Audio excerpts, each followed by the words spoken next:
मकड़ी का जाल, रहस्यमयी हवेली। उत्तराखंड के एक पहाड़ी गांव में एक पुरानी हवेली सालों से वीरान पड़ी थी। लोग कहते थे कि वहां रात होते ही अजीब आवाजें आती है, कभी बच्चों की हंसी, कभी किसी औरत के रोने की गूंज। गांव वालों ने उस हवेली को मकड़ी का जाल कहना शुरू कर दिया था, क्योंकि उसकी दीवारों पर असली मकड़ियों से ज्यादा कोई और रहस्यमयी चीज फैली हुई थी, एक ऐसा डर जो नजर नहीं आता लेकिन महसूस होता था। रवि एक क्राइम थ्रिलर डॉक्यूमेंट्री बनाने वाला यूट्यूबर था।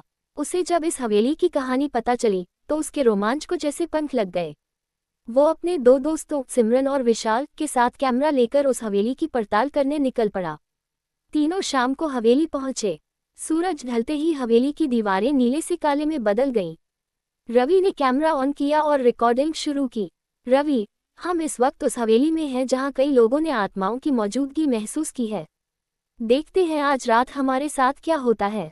हवेली के अंदर घुसते ही एक अजीब सन्नाटा था, मानो हवा भी सांस लेने से डर रही हो। सिमरन ने हल्के से विशाल का हाथ पकड़ा। सिमरन, मुझे ठीक नहीं लग रहा। रवि, कुछ तो गड़बड़ है। रवि हंसते हुए, डर मत सिमू, ये सब दिमाग का वहम है। लेकिन तभी दीवार पर टंगी एक पुरानी पेंटिंग अपने आप नीचे गिर पड़ी। पेंटिंग में एक औरत थी जिसकी आंखें देखकर ऐसा लग रहा था मानो वो उन तीनों को देख रही हो। रात के 12 बजे तक उन्हें हवेली में कई अजीब चीजें दिखी, अपने आप बजती हुई घंटियां, अचानक जलती बुझती लाइट्स और साया सा कुछ जो बार बार छत से गुजरता दिखाई देता। विशाल को एक कमरा दिखा जिसमें सब कुछ उल्टा पलटा था। दीवार पर खून से लिखा था, वापस चले जाओ। रवि को यकीन था कि ये सब किसी ने डराने के लिए सेट किया होगा। लेकिन तभी उन्हें हवेली की लाइब्रेरी में एक पुरानी डायरी मिली। डायरी किसी रजनी नाम की औरत की थी जो 1952 में इस हवेली की मालकिन थी।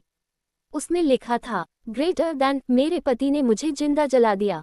मेरा बच्चा भी उसी आग में जल गया। अब मैं लौटूंगी। हर साल उस दिन जब मेरी चीखें इस हवेली में गूंजती थीं। रात के 3 बजे हवेली की घड़ी अपने आप 3 बार बजी और उसी वक्त हवेली में सारा अंधेरा छा गया। कैमरे की स्क्रीन पर एक काली परछाई दौड़ती नजर आई।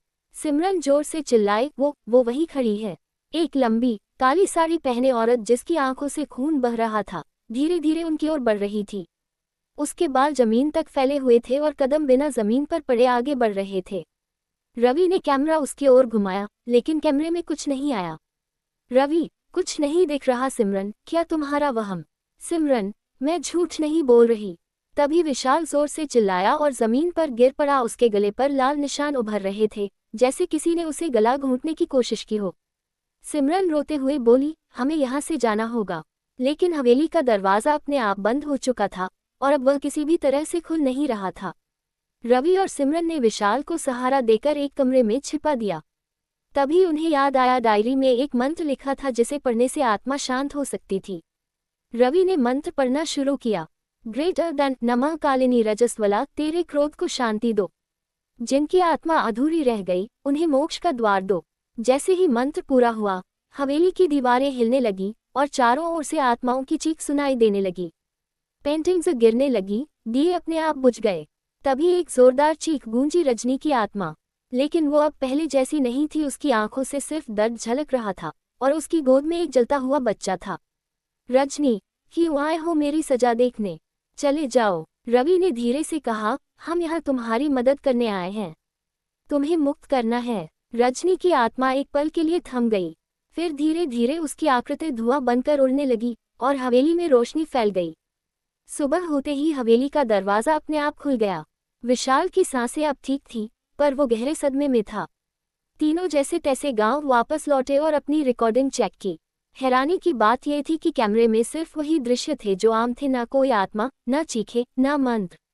लेकिन जब उन्होंने वीडियो के अंत में देखा तो आखिरी फ्रेम में रजनी की आत्मा झलकती है, एक जलती हुई औरत जो बस मुस्करा रही है और फुसफुसा रही है, फिर मिलेंगे।